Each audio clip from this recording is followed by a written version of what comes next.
আরজিকর? হ্যাঁ, আর্যিকর থেকেই ও বেরোবো। হ্যাঁ। তো আর বলো এবার। বলছি ওটা হয়েছে কি বলতো, ও 2টো অব্দি পেশেন্ট দেখেছে, ঠিক আছে। রাত্রি পেশেন্ট দুটো? রাত্রি 2টো, ঠিক আছে। আচ্ছা। 2টো অব্দি পেশেন্ট ডেকেছে, দেখে রুমে এসে অনলাইনে অর্ডার করে 4জন বন্ধু মিলে খেয়েছে, ডিনার হুম করেছে। হুম করে ও খুব টায়ার্ড ছিল, যেহেতু 36 ঘন্টা ডিউটি ছিল, হুম টায়ার্ড ছিল। ও কি করেছে, ওই সেমিনার রুমে গিয়ে হুম শুয়ে পড়েছে একটা রেড কালারের ব্ল্যাঙ্কেট ঢাকা দিয়ে। হুম কিন্তু তারপরে মানে সেমিনার রুমে এমনি কি তোমাদের ওরকম সেমিনার রুমে টুমে ঘুমানো হয়? মানে আমি যদিও কোনো আইডিয়া নেই, ওই জন্য জিজ্ঞেস করছি। না, এবার একটা রেসিডেন্টাল ডক্টর রুমস থাকেই, আচ্ছা। বুঝতে পেরেছিস, তারপরেও সেমিনার থাকে। এবার হুম। সেমিনারে একটা বেড থাকে, আর আচ্ছা ডক্টরস রুমে 2টো 3টে, যেরকম বড় ঘর হবে সেরকম বেড পাতা থাকে। আচ্ছা আচ্ছা। মেনলি ডক্টরস রুমে শোয়ার কথা, ঠিক আছে। হুম হয়েছিল কি, ওকে বডিটা পাওয়া গেছে সেমিনার রুমে, হুম কিন্তু ঘুমাচ্ছিল ডক্টরস রুমে। যে হুম রুমটা তোর এখন ভাঙা হয়েছে, দেখেছিস রুমটা ভেঙেছে, হুম হুম হুম হুম একটা ভিডিও ঠিক দেখছিলাম। বাথরুমের পাশেই, হুম ঠিক আছে, মানে বাথরুমটাকে অজুহাত দিয়ে হুম ওই রুমের দেয়ালটা ভেঙে দিয়েছে। অ্যাকচুয়াল কাণ্ডটা ঘটেছে তোর ইয়েতে, ওই রুমটার ভেতরে, ডক্টর রুমে? ডক্টরস রুমে। ডক্টরস রুমেটা ঘটনাটা ঘটেছে, ওই বডিটাকে তো ডক্টর ধস্তাধস্তি। রুমে ওই দিন আর কেউ ছিল না, খালি মানে অনলি ওই দিদিটাই ঘুমাচ্ছিল?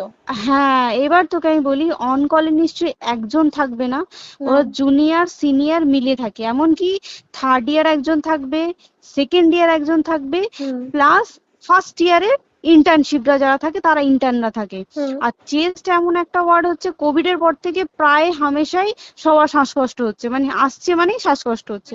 হুম আর চেস্ট ওয়ার্ড আর চেস্ট মেডিসিন দুটোই হুম পাশাপাশি ওয়ার্ড, হুম ঠিক আছে। হুম তো কেউ কি শুনতে পায়নি?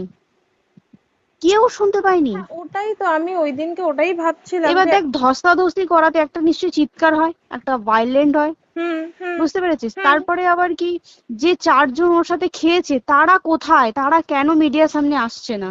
হুম তাই ঠিকই তো, তো। তারা কেন আসছে না? তোমার ওই এক- দিন ডিউটি ছিল না রাতে?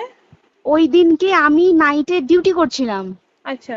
আমি নাইটে ডিউটি করে এসেছি, আমার লাস্ট নাইট ছিল। তো হুম আমার তো 3 দিন নাইট থাকে, তিন হুম দিন নাইট থাকার পর লাস্ট নাইট ছিল, লাস্ট নাইটের পর বুধবার আমার লাস্ট নাইট, বুধবার রাতে ঘটনাটা ঘটেছে। হুম আমি বাড়িতে এসেছি, রীতিমতো বাড়িতে এসে শুয়ে পড়েছি। 3টের সময় আমার কাছে ফোন এসছে যে সবাইকে ডেকে পাঠিয়েছে, ইমিডিয়েট আয়। হুম তখন গিয়ে দেখি আরজিকরে এই অবস্থা, পুরো গোটা হাসপাতালকে ডেকে পাঠিয়েছিল। গিয়ে দেখি পুলিশ ছয়লা, মানে, আর ওকে যেভাবে, আমি তো বডিটা দেখেছি রে, মানে আমাদের হুম এখনো পর্যন্ত চোখ থেকে নামছে না। রীতিমতো মনে হচ্ছে মেয়েটা যেন আমাদের পাশে পাশে ঘুরছে, হুম একদম হুম হুম এরকম, মানে মানে অদৃশ্যমান, মানে আমরা এরকম ভাবতে পারছি না যে এরকম ভূত হুম থাকে বা একটা স্পিরিট থাকে বা কিছু। এখন আমরা বুঝতে পারছি না ওর আত্মাটা এখনো ঘুরছে আমাদের আশেপাশে। দেখ, ওর আমার তলাটায় নাকি, তো ওর থেকে ও থাকে 4তলায়, 4তলায় ঘটনাটা ঘটেছে, ঠিক 2টো ফ্লোর নিচেই আমি থাকি, আমার আচ্ছা। রুমটা, ঠিক আছে। কিন্তু তাও আতঙ্কে আমরা মানে একদম স্তব্ধ হয়ে গেছে আরজিকরটা। কিন্তু ব্যাপারটা হচ্ছে, তাহলে ডক্টর রুম থেকে ওকে সেমিনার রুমে নিয়ে যাওয়া হয়েছে? হ্যাঁ, অবশ্যই নিয়ে যাওয়া হয়েছে। এবার দেখ, নিয়ে যাওয়া হয়েছে, ওকে যেভাবে মারা হয়েছে, এটা একার পক্ষে সম্ভব অসম্ভব, না দিস একদম। Is a impossible. পুরোপুরি গ্যাং রেপ ছাড়া কোনো কিছু নয়। আর শুধুমাত্র রেপ নয়, রেপ হলো, করলো, ছেড়ে দিল, ঠিক আছে, ওকে রীতিমতো মার্ডার করেছে। মানে বুঝলি? মানে হিসেব মতো যা বুঝছি মানে তোমার কথাতে, হ্যাঁ, ওটা হচ্ছে ওর ওই বন্ধু বান্ধব মেবি ইয়েস, জড়িত। এক্স্যাক্টলি। হয় ওর বন্ধু বান্ধব কেউ, ঠিক আছে, মানে 4জনের মধ্যে কেউ, আইদার ওকে এমন কিছু করতে বলতে, দেখ বড় বড় কোম্পানিতেও তো এরকম হয়, মানে হুম হয় তুমি আমার সাথে কম্প্রোমাইজ হুম করো, নয় হুম তুমি হুম চাকরি হুম ছেড়ে চলে হুম যাও, হুম হুম হুম হয় তো। হুম হুম এ- এখানেও সেরকম কিছু একটা হয়েছে। যাকে যে ক্রাইম করেছে, সেও কিন্তু নর্মাল ডক্টর নয়, কিন্তু সেও একটা ভালো পোস্টে র্যাঙ্ক করছে, বুঝতে পেরেছিস, তবেই কিন্তু পুরো ব্যাপারটাকে হসপিটাল চেপে যেতে চাইছে, পুরো ব্যাপারটাকে। তাহলে এই সিভিক যে, ও কোথা থেকে আসছে? এবার তোকে আমি বলি ওটা কোথা থেকে আসছে। আমাদের প্রিন্সিপাল চেঞ্জ হয়ে গেছে, ডেপুটি সুপার চেঞ্জ হুম হয়ে গেছে, তারপরে আমাদের ওই অ্যাসিস্ট্যান্ট সুপার চেঞ্জ, সব চেঞ্জ হয়ে গেছে। হুম তারপরে যে ওয়ার্ডের ডাক্তাররা ছিল, সিস্টাররা ছিল, ওয়ার্ড বয়রা ছিল, মাসিরা ছিল, সবাইকে ডেকে এখন হুম সাসপেন্ড করা হয়েছে। হুম তারা কোথাও যেতে পারবে না, রোজ গিয়ে কোর্টে গিয়ে দেখা করছে। আজকেও কোর্টে গেছিল সবাই। হুম তারপরে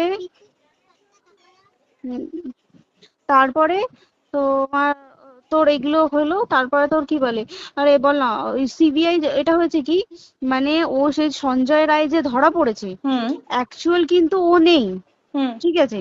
ওর এতটা ক্ষমতাই হয় না। ও অত রাত্রে কি করতে যাবে?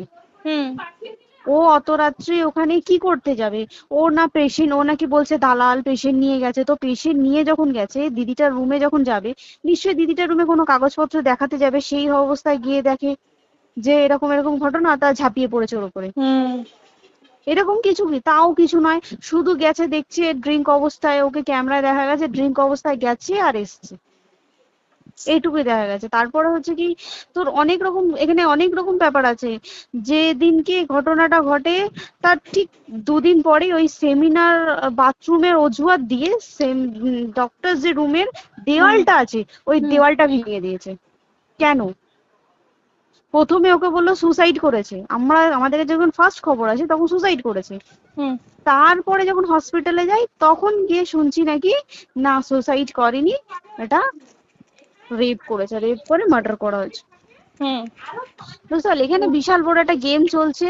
এবার আর যে ওর উপর কি রাগ ছিল মানে? হ্যাঁ হ্যাঁ হ্যাঁ হ্যাঁ হ্যাঁ হ্যাঁ, একদম আমি তো কি বললাম, শোন, তুই যদি কারোর সাথে কম্প্রোমাইজ করিস তাহলে তোর পোস্ট হুম বাড়বে, হুম হুম তুই হুম কারোর সাথে কম্প্রোমাইজ করবি না, তোকে মার্ডার করে দেবে। মানে মানে ওরকম টাইপই কিছু বলছো তো? এরকমই টাইপের কিছু একটা ছিল। আইদার খুব রাফ, মানে খুব রাগ, খুব মানে খুব ওর উপরে খুব ফ্রাস্ট্রেশন ছিল, যারই ছিল খুব ফ্রাস্ট্রেশন ছিল। শুধু ওকে মারিনি রে, রীতিমতো মার্ডার করেছে। ওর যে ক্ল্যাচারটা ছিল, হুম ওর আমি ইউরিন, শুনেছি এটা। ওর ইউরিনের রাস্তায় ক্ল্যাচারটা ঢুকিয়ে দিয়েছে, তুই ইস, জানিস? মানে কি বলবো, মানে ওকে দেখা যাচ্ছে না, আমরা তো দেখেছি নিজের চোখে, ওকে দেখা যাচ্ছে না। মানে একটা ব্লিড। মৃত্যু কতটা, মানে এইটা মানে প্রচন্ড কষ্ট পেয়ে একটা মেয়ে মারা গেল না? আর ওর যে গলাটা চেপে ধরেছে, আহ ওর ওই চেপে ধরাতে মানে এতটাই জোরে চেপে ধরেছে যে ওর চোখ ফেটে রক্ত বেরিয়েছে। আহ, ছি, ছি, ছি। বুঝতে পেরেছিস? মানে মানে কি বলতো, যদি ধরা পড়ে না, উচিত মানে যারা এটার সঙ্গে দায়ী না আর এই ওদের। যে সিবিআইটা হয়েছে, সিবিআইটা একমাত্র আমাদের জোরেতেই সিবিআইটা এসছে। মানে হুম হুম আমরা ওই সঞ্জয় রায় একার পক্ষে সম্ভব না এইসব। তারপরে পোস্টমর্টম রিপোর্টে তুই জানিস, ওই আমাদের ভাজাইনা থেকে 150 গ্রাম স্পার্ম বেরিয়েছে।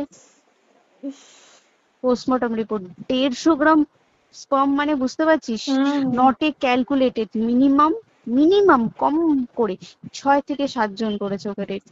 ছি ছি ছি।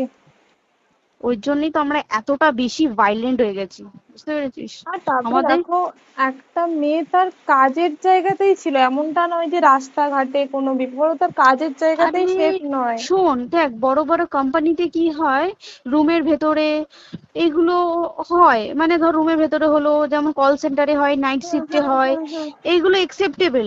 বাট হসপিটাল হচ্ছে কিন্তু এমন একটা আরজি এরিয়া, করের মতো একটা, হ্যাঁ। আরজি কর বলে না, যে কোনো হাসপাতালে কেউ যদি স্ব ইচ্ছায় কারোর সাথে রিলেশনশিপে গিয়ে করতে চায় সেটা আলাদা জিনিস কিন্তু, হুম ঠিক আছে? হুম কিন্তু কেউ কারো বিরুদ্ধে এইভাবে করতে পারে না রে, তুই জানিস না? মানে ওয়ার্ডে দেখ, কম বেশি আমরা সবাই ঘুমাই, কম বেশি আমরা হুম সবাই জেগে হুম থাকি, জেগে তো থাকি। তাতে কি কেউ শুনতে পায়নি? তার কি একদম সেটাই। ভাইলেন্স ছিল না? যদি কেউ না শুনতে পারে তাহলে ওর খাবারে কেউ কিছু মিশিয়েছিল, হুম তাই কি না? হুম হুম সেটাও পোস্টমর্টম রিপোর্টে মানে লিক করছে না যে কেন খাবার খাবার ও তো খাবারটা খেয়েছিল, সেটা তো নিশ্চয়ই পেটেই ছিল, পেট থেকে তো হুম বমি করে বের করে দেন, সেটা হুম তো ফরেনসিক রিপোর্টে কিছু বলবে। হুম আর তুই জানিস না, দেনার দেন মানে ধর পোস্টমর্টম রিপোর্ট আসতে 3 দিন সময় লাগে। হুম ও যেদিনকে মরেছে ঠিক তার পরের দিনকে বিকালবেলা পোস্টমর্টম রিপোর্ট বার করে দিয়েছে, মানে বডি বার করো আর পোড়াও, হুম 10 সেকেন্ডের মধ্যে ওর বাড়িতে নিয়ে গেছে, তারপরে বডি পুড়িয়ে দিয়েছে। মানে কি বলবো, হসপিটাল, মমতা ব্যানার্জি, সবাই মানে তৃণমূল প্রত্যেক সবাই হুম এটাকে পুরোটাই কেসটাকে চাপা দিতে চাইছে, পুরোটা পুরোটা। তবে তুই ভাব, যে মানুষটাকে এত ক্ষতবিক্ষত ভাবে মেরেছে, তাকে অভিষেক ব্যানার রেপ কি কলকাতায় প্রথম হলো? নয়, হুম বিভিন্ন জায়গায় বিভিন্ন ভাবে রেপ হয়েছে। হুম ধরা পড়েছে, ফাঁসি হ্যাঁ হয়েছে কি হুম জেল হয়েছে। হুম অভিষেক বন্দ্যোপাধ্যায় কেন বললো জাস্ট ইট তোর কি বলে এনকাউন্টার করতে? মানে কি সঞ্জয়কে যদি এনকাউন্টার করে পুরো কেসটা চাপা পড়ে পুরো যাবে, কেসটা চাপা পড়ে যাবে একদম। স্টুডেন্টরা ঠান্ডা হয়ে যাবে, হুম হুম আর আমরা সেটা মানবো না, আমরা সেটা হতেই দেবো না। তাতে যদি চাকরি মানে আরজিকরটাকে সিল করতে হয় তাতেও আমরা রাজি আছি, সিল করে দেওয়া হোক আরজিকর, সিল করে দেবে মনে হচ্ছে যদি ঠিকঠাক ভাবে। এবার ওই জন্য আমাদের দাবিতে সিবিআই এসছে। এবার তুই একটা কথা বল, যখন দেখতে পাচ্ছে মমতা ব্যানার্জি যে কলকাতা পুলিশ আমাদের জন্য কিছু করতে পারছে না, আমরা কিছু মানতে পারছি না, 7 দিন ধরে বার করতে পারছে না, হুম তাহলে সেটা 2-3 দিনের মধ্যে কেন হ্যান্ড ওভার করে দিল না? হুম তাই তো। তাই কি না? তারপরে দেখ পিডব্লিউডি একটা লো পোস্টের মানুষ, মানে যারা ভাঙচুর করে, মানে সিমেন্টের যারা কাজ করে হুম তাদেরকে পিডব্লিউডি বলে। হুম এবার পিডব্লিউডির নিশ্চয়ই হায়ার অথরিটি থেকে অর্ডার এসছে তবেই ওরা গিয়ে ভেঙেছে। ওরা হুম নিশ্চয়ই পাগল নয় দুম করে গিয়ে কোনো গভর্নমেন্ট প্রপার্টি ভেঙে দেবে। হুম অর্ডারটা কে পাস করলো যে এখনই চেস্ট ওয়ার্ডটাকে ভাঙতে হলো? সিবিআই আসা পর্যন্ত অপেক্ষা করতে পারতো। কারণ আজকে অত বড় বিক্ষোভ হবার কারণ কি হচ্ছে, একটাই কারণ, যে মেয়েটি মারা গেছে ঠিক আছে, কিন্তু তাকে এত বেশি মলেস্ট করে, এত বেশি রেপ করে বা বেশি ওকে মেরেছে, তার কি কোনো প্রতিবাদ নেই? তুই কোথায় সেভ পাবি তুই আমাকে বল? তুই ধর চাকরি ছেড়ে আজকের সরকারি চাকরি ছেড়ে তুই প্রাইভেটে যাই, প্রাইভেটেও তো তাই একই কোথাও না, অবস্থা, একদম একদম। প্রাইভেটেও একই অবস্থা। তুই কোনো চায়ের দোকান খুলে বসবি, অনার্সশিপে তুই বসলেও তাও এসে তো হাজার ছেলেরা থাকে, হুম হাজার ছেলেরা টিজ করে, তুই কোথায় কি করবি? তাহলে আমাদের সেফটি কোথায়? আমাদের মুখ্যমন্ত্রী মমতা ব্যানার্জি সে একটা লেডি হয়ে তাহলে আমাদের কি সেফটি দিয়েছে? আমাদের কি লক্ষ্মী ভান্ডার দিলে this is a problem solve? পুরো মাসের আমাদের কি সব খরচা চলে যায় লক্ষ্মী ভান্ডারে? জানি না, আই ডোন্ট নো, মানে আমরা প্রচুর ক্ষেপে আছি, প্রচুর, মানে এর বিচার না চাওয়া পর্যন্ত তা তুই ঠিকই তো। ভেবে চল কি এটা সলভ হবে না। আমরা মানে বিচার আমি নিয়ে আমি কথা বলবো। 2 দিন ধরেই ভাবছিলাম তোমাকে ফোন করবো, কিন্তু মানে এটা ওটাতে হয়ে উঠছে না। আর তোমাকে তো হুম। আমি ওই দিন রাতেই হোয়াটসঅ্যাপ করলাম না। হ্যাঁ হ্যাঁ এবার হ্যাঁ তখনই না আমি ব্যাপারটা অতটা বুঝতে পারিনি, আর আমার তার পরের দিনই ভোরবেলা ডিউটি। তা হ্যাঁ। আমি খুব তারপর সাবধানে থাকিস তুই, আর খুব বলো না, সাবধানে না না। থাকিস। হ্যাঁ তাই তো, এখন মানে আর তোমরাও সাবধানে থাকো সবাই। কি বলবো বল, কিছু বলার নেই। দেখ আমাদের মধ্যবিত্ত মানুষরা আমাদের চাকরি করে খেতেই হবে, সোজা কথা। একদম একদম। তাই কি না বল? বাবার এত হুম পুঁজি নেই যে বসে অত, বসে খাবো, ঠিক আর আছে? সেই মেন্টালিটিও নেই। পুঁজি হ্যাঁ যদিও থাকে, মেন্টালিটিও নেই হ্যাঁ যে এবার বাবার তুই, পুঁজিতে খাবে। এবার একটা কথা তুই বল, চাকরিটা কোথায় গিয়ে করবো তুই একটা বল? কোন সেটাই। স্টেটে গিয়ে চাকরি করবো তুই আমাকে বল? ওই যেমন, মানে এটা হয়তো আমার মা যেমন বাড়িতে থেকে 7টার মধ্যে ঢুকে যাও, দিদিকে তো ধরো অনেক রাত অব্দি 9টা, 9:30, 10টা অব্দি ল্যাবে থাকতেই হয় না। এবার তুই কি করবি কি বল, কি করবে করবি? বলো তো, এখন কিছু নেই। করার আছে? দেখ ল্যাবেও তো সব ছেলেরা আছে, ছেলে হ্যাঁ আছে মেয়ে আছে, তুই একদম। কাকে বারণ করবি, তুই কাকে বিশ্বাস করবি তুই বল? তুই ধর কলিগদের সাথে খেতে বসেছিস, ঠিক আছে, তোর টিফিনটা যদি কেউ চাইলো তুই তাকে না দিয়ে পারবি? না একদমই, আর কার মনে যে কি আছে সেটাই তো কি খুব বলবি সমস্যা। বল? এবার তুই বল খাবারটা যে খাবি, তোর টিফিন কেউ চাইলো বা তোকে যদি কেউ বললো কে একটু একটু খা, যেমন আমরা শেয়ারে হয় স্কুলে হ্যাঁ যেটা আমাদের আমাদেরও শিখে হয়, এসেছি, যেটা হ্যাঁ স্বাভাবিক, এটা সবারই এটা তো হয়। স্বাভাবিক। তুই বল তাতে যদি এরকম অবস্থা হয় তাহলে কি করবে মানুষ তুই আমাকে বল?